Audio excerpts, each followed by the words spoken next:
بسم اللہ الرحمن الرحیم۔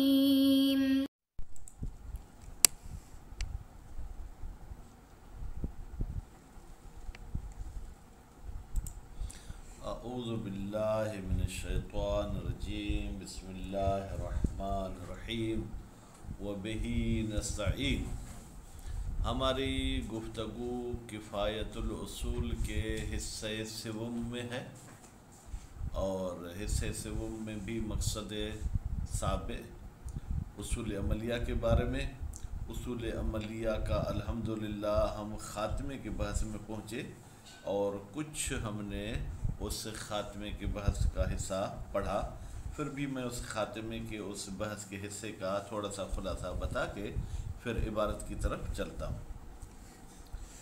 تو ہماری گفتگو اصول عملیہ میں خاتمے میں یہ بیان کرنا چاہتے ہیں کہ استصحاب اور دوسرے اصول عملیہ کی آپس میں کیا نسبت ہے۔ تو میں نے آپ کی خدمت میں عرض کیا تھا کہ نسبت سے مراد نسبت منطقی نہیں ہے، بلکہ یہاں پر یہ ہے کہ اگر کہیں پر دو اصول آپس میں ٹکرائیں، تین ٹکرائیں، تو کون سے کو ترجیح دی جائے گی؟ براءت اور استصحاب فرض کریں اگر ٹکراتے ہیں، یا احتیاط اور استصحاب ٹکراتے ہیں، کیونکہ اصل استصحاب اکیلا پہلوان ان تین کے مقابلے میں گویا کہ ہم نے کھڑا کیا ہے، ان تین کی تو آپس میں ہم نسبت سنجی نہیں کرتے ہیں۔ تو کہتے ہیں بہرحال استصحاب آئے گا تو وہ تین اصول میدان چھوڑ کے چلے جائیں گے۔ براءت میں مثلا جو ہے کیا ہے، جہل کی وجہ سے براءت جاری ہوتی ہے، خوب، اور تخییر یہ ہوتا ہے کہ جب دو ایک جیسے دلیل ہوں، ٹھیک ہے، اور احتیاط بھی کرنا ممکن نہ ہو تو ہم کسی ایک پر عمل کر سکتے ہیں۔ احتیاط میں یہ ہے کہ دونوں ایک جیسے دلیل ہیں اور قابل عمل بھی ہیں تو ہم وہاں احتیاط کرتے ہیں۔ لیکن استصحاب میں حالت سابقہ کا یقین ہوتا ہے، حالت لاحقہ مشکوک ہوتی ہے، تو اس میں قدر متیقن تو ایک حالت ہے، تو ہم استصحاب کے ہوتے ہوئے دوسرے اصول پر عمل نہیں کریں گے۔ اس کے بعد پھر دوسری گفتگو اس میں تھی کہ اگر دو استصحاب آپس میں ٹکرائیں تو کیا ہوگا؟ تو پھر اس میں بھی یہ کہا کہ اگر ایک استصحاب دوسرے کا سبب ہے، ایک سبب ہے دوسرا مسبب ہے، تو ہم سبب کا جب استصحاب کریں گے تو مسبب والے کی کوئی نوبت نہیں آئے گی۔ پھر اسی کی آگے وضاحت کرنے کے لیے اس عبارت پر توجہ دینا ضروری ہے۔ تو بسم اللہ کر کے ہم خلاصہ فَكُلُّ مِنَ السَّبَبِ، بس ہر سبب، مثلا پانی کے طہارت کا آپ نے استصحاب کیا،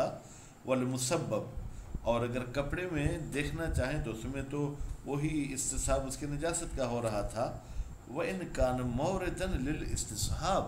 اگرچہ سبب میں بھی استصحاب جاری ہو سکتا ہے، مسبب میں بھی استصحاب جاری ہو سکتا ہے۔ کیوں؟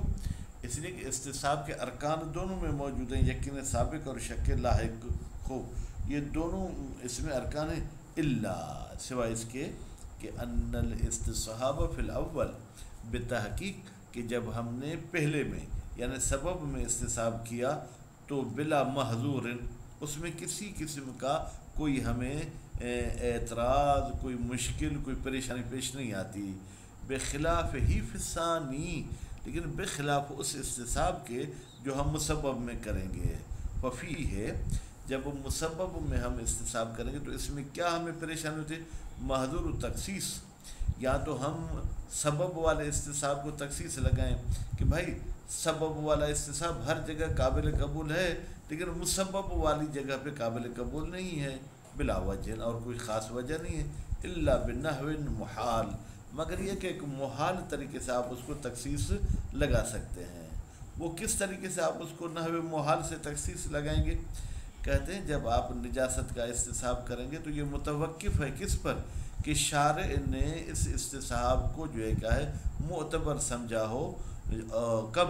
جب آپ استصحاب طہارت بھی کرتے ہیں، اور شارع کا اس طریقے سے جو ہے کہ متوقف کرنا تخصیص پر ہو تو یہ گویا کہ عجیب غریب ہے۔ خوب، ادھر گویا کہ یہ ایک طریقے سے جو ہے کیا ہے پھر دور بھی لازم آ سکتا ہے کہ بھائی آپ کہیں گے کہ استصحاب مسبب یہ متوقف ہے کس پر کہ اس کو معتبر سمجھے شارع، ٹھیک، اور یہ معتبر سمجھنا متوقف ہے کہ تخصیص لگے اس استصحاب سبب کو ہو، تو اس میں ہمیں اعتراض ہوتا ہے ففیہ محظور تخصیص بلا وجن الا بنحو محال، مگر کہ ایک محال کے ذریعے آپ اس کو تخصیص لگا سکتے ہیں، فلازم، پس لازم کیا ہوگا محظور کی صورت میں؟ فرماتے ہیں کہ فاللازم الاخذ بالاستصحاب سببی، یہ ہے کہ ہم استصحاب سببی کو لیں گے، وہ کیا تھا کہ طہارت الماء کا استصحاب کریں، نعم لو لم یجرے هذا الاستصحاب، جی ہاں اگر یہ استصحاب جاری نہ ہو سکے، کون سا یہ یعنی سببی، بے وجہ کسی وجہ سے کوئی ایسا فنی کوئی ایسا علمی مسئلہ ہو، تو پھر کیا ہوگا؟ فرماتے ہیں لکان ہو جائے گا استصحاب مسببی جاری ہو جائے گا، فإنه لا محظور فیہ، پھر استصحاب مسببی میں کسی قسم کی کوئی پریشانی نہیں ہوگی، حین اذن جب استصحاب سببی جاری نہیں ہو رہا، مع وجود ارکان ہی، البتہ جب استصحاب مسببی کے ارکان بھی موجود ہوں، و عموم خطاب ہی، اور اس مسببی کا جو خطاب ہے وہ بھی اپنی جگہ پر جو ہے عمومیت رکھتا ہو، تو یہ یہاں تک بات ہو گئی۔ وَإِن لَمْ يَكُنْ مُسْتَصْحَبٌ فِي أَحَدِهِمَا، اگرچہ مستصحب ان دو استصحاب میں سے نہ ہو دوسرے کے لیے، من آثار للآخر، کوئی اس کے آثار میں سے ہو، فالازہر، آثار میں سے تھا تو اوپر والی بات تھی، آثار میں سے نہیں ہے تو جریانہما، دونوں استصحاب جاری ہوں گے، فی ما، اس مورد میں، لم یلزم من ہو، جہاں پر دونوں استصحاب کے جاری ہونے سے لازم نہ آتا ہو، محظور المخالفت القطعیہ، کہ کہیں مخالفت قطعیہ نہ ہو جائے، لتکلیف الفعلی، تکلیف فعلی کی، المعلوم اجمالا، جو ہمیں اجمالی طریقے سے جو ہے کیا ہے جناب معلوم ہے، لوجود المقتضی، اس لیے کہ مقتضی موجود ہے، اس باتن کہ ہم اس چیز کو جو ہے کیا ہے ثابت کر سکیں، وہ فقد المانع عقلاً، اور عقلی لحاظ سے معنی بھی مفقود ہے، شرعی لحاظ سے بھی معنی مفقود ہے۔ بھائی کیسے مقتضی موجود ہے؟ اما وجود المقتضی، استصحاب کا مقتضی کیا ہے؟ فل اطلاق الخطاب، فرماتے ہیں خطاب جو ہے لا تنقض والا وہ مطلق ہے، وہ شمول ہی، اور یہ خطاب شامل ہے للاستصحاب، استصحاب کے لیے، کہاں؟ فی اطراف المعلوم بالاجمال، جو چیز معلوم بالاجمال تھی اس کے اطراف کو بھی، فإن قولہ علیہ السلام بالتحقیق، کہ امام علیہ السلام کا قول فی ذیل بعض اخبار الباب، باب کے کچھ اخبار کے ذیل میں کیا تھا؟ ولیکن تنقض الیقین بالیقین، لیکن تم یقین کو یقین کے ساتھ توڑو،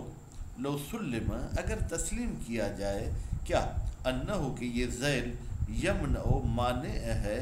ان شمول قول ہی علیہ السلام، امام علیہ السلام کا قول جو شامل ہو رہا تھا، کہاں؟ فی صدر ہی، ان بعض اخبار کی عبارت میں صدر میں کیا تھا؟ لا تنقض الیقین بالشک، تم یقین کو شک کے ساتھ نہ توڑو، اگر یہ شامل ہے للیقین و شک، یقین کو اور شک کو، فی اطراف ہی، جناب اس معلوم اجمالی کے اطراف میں، للزوم المناقضت، اس لیے کہ یہاں پر تناقض لازم آتا ہے، فی مدلول ہی، اس خبر کے جو ہے کیا ہے مدلول میں، خوب تو تناقض یہاں پر لازم آتا ہے، خوب تو تناقض کی وجہ سے پھر ہمیں کوئی پریشانی ہو سکتی ہے۔ ضرورت المناقضت بین سلب الکلی، اس لیے کہ اگر آپ سلب کلی کرتے تو یقیناً اس میں تناقض ہے، والایجاب الجزئی، اور آپ ایک طرف سے پھر ایجاب جزئی کرتے ہیں، خوب تو یہاں پر تناقض لازم آ جائے گا، خوب بس الا انہو، سوائے اس کے کہ ہم کہیں گے لا یمنع ان عموم النہی، عموم النہی سے معنی نہیں ہے، فی سائر الاخبار، دوسرے احادیث میں، مما لیس فیہ ذیل، جن میں یہ آخری والا جملہ نہیں ہے کہ تم یقین کو یقین کے ساتھ توڑو، وشمولہ، اور نہیں شامل ہو جاتی ہے، لما فی اطراف ہی، جو معلوم اجمال کے اطراف میں ہے۔ فإن اجمال ذلك الخطاب، بتحقیق اس خطاب کا مجمل ہونا، لذالک اس مناقضہ کی وجہ سے، لا یکاد یسری یہ اجمال سرایت نہیں کرے گا، الی غیرہ دوسری احادیث کی طرف، مما وہ احادیث لیس فیہ ذالک جن میں یہ ذیل والا جملہ نہیں تھا کہ یقین کو یقین کے ساتھ توڑو۔ وَأَمَّا فَقْدُ الْمَانِعِ، اچھا آپ نے کہا کہ استصحاب کا مقتضی موجود ہے اور مانع مفقود ہے، خوب تو اس فقد مانع کو بھی ذرا واضح کریں۔ فَلِأَجْلِ تو اس خاطر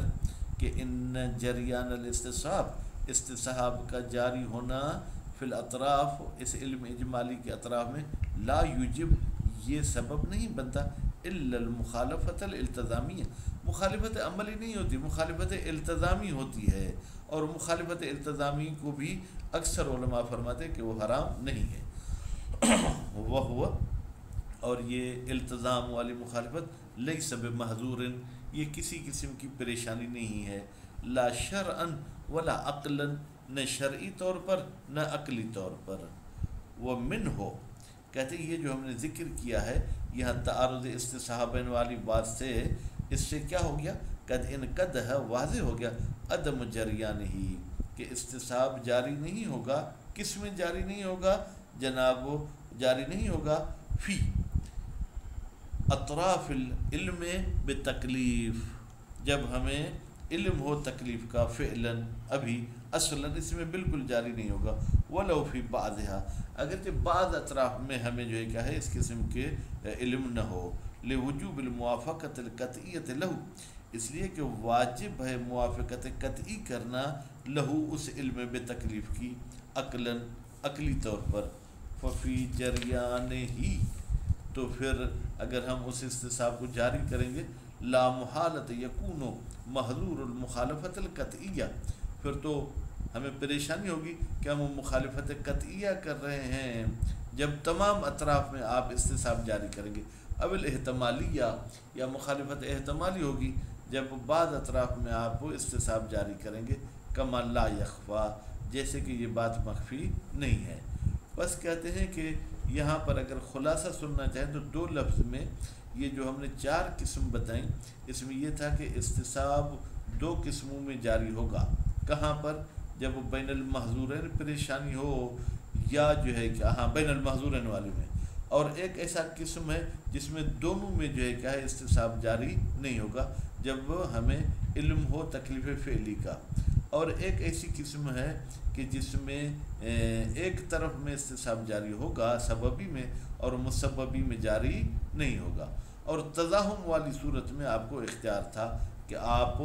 اس پہلو والے کو استصحاب کو جاری کریں یا دوسرے والے کو جاری کریں۔ صلی اللہ علیہ محمد و آل محمد۔